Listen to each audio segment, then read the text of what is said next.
Bonjour messieurs.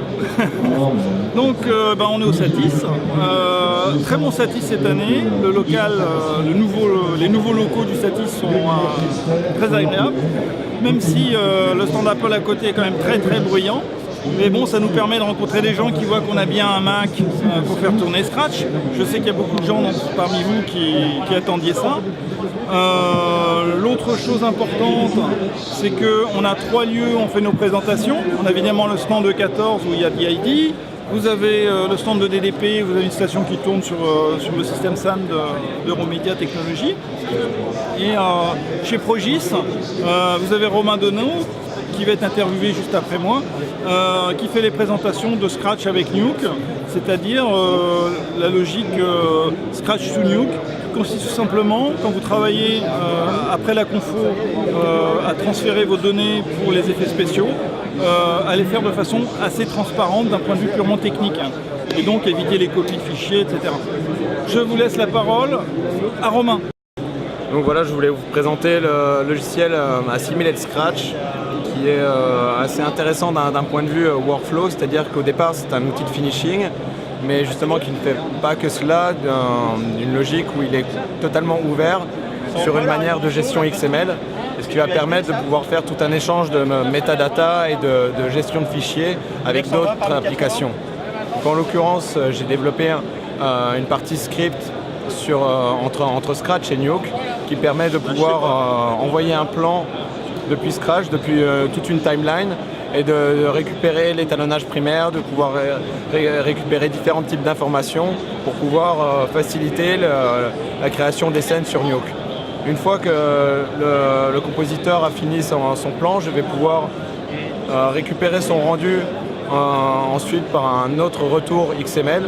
Et en fait, la logique de Scratch a un répertoire qui s'appelle le Global Watch Folder, qui est un répertoire en fait qui scanne en permanence.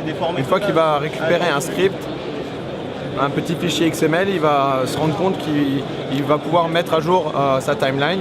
Et à ce moment-là, voilà, par exemple, si on se retrouve à avoir tout un département de VFX qui va faire une vingtaine de rendus durant la nuit, le matin, je n'aurai juste qu'à ouvrir mon projet pour retrouver les 20 nouvelles versions de rendus qui ont été faites durant la nuit. Donc voilà, c'est un système qui est du finishing au niveau de la conformation, qui peut venir en système d'ingest au départ de la post-production, et à même la partie Scratch Lab qui est une version d'Elise, et à ce moment-là aussi qui est très intéressante pour un travail on-set directement sur le plateau.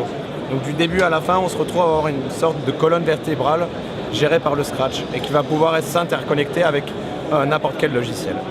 Bonjour, nous sommes au Satis 2011. Donc je vais vous parler un petit peu du Scratch. Les nouveautés de cette année, je pense que la plupart d'entre vous, en tout cas les utilisateurs, les ont vues lors du NAB, où on a présenté donc la version 6.0 de Scratch, qui fonctionne aussi bien sur Mac que sur PC. Donc pour rappel, PC c'est Windows 7 64 bits, Quadro FX 4000, 5000, 6000, SDI ou pas.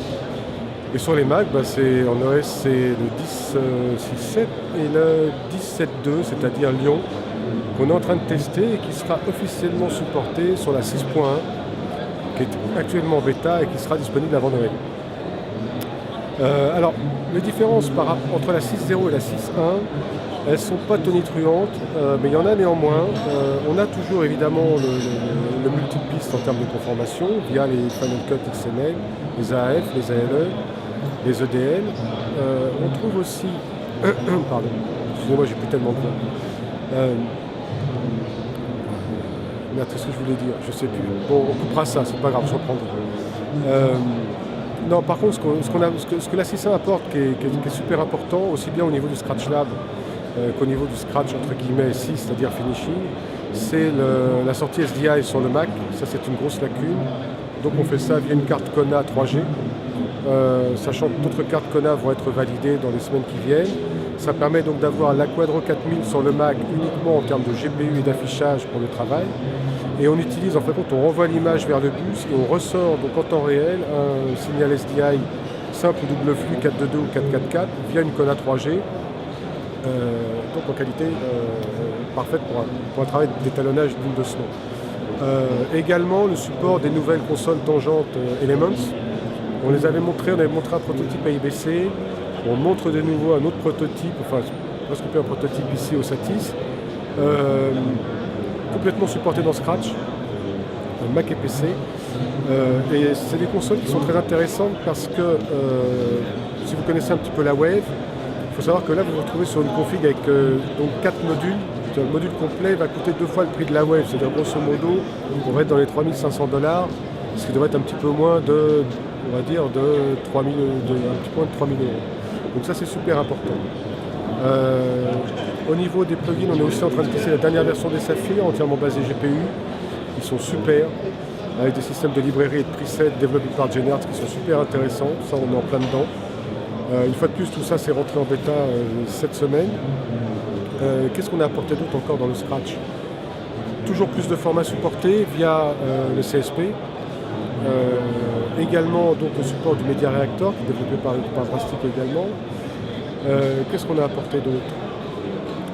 On a corrigé plein de trucs qui ne fonctionnaient pas comme ils auraient dû fonctionner, grâce au feedback qu'on a eu des utilisateurs. Qu'est-ce qu'on a mis d'autre? Il y a eu tellement de choses. Non, je crois que c'est tout. Je crois que le mieux c'est de l'essayer.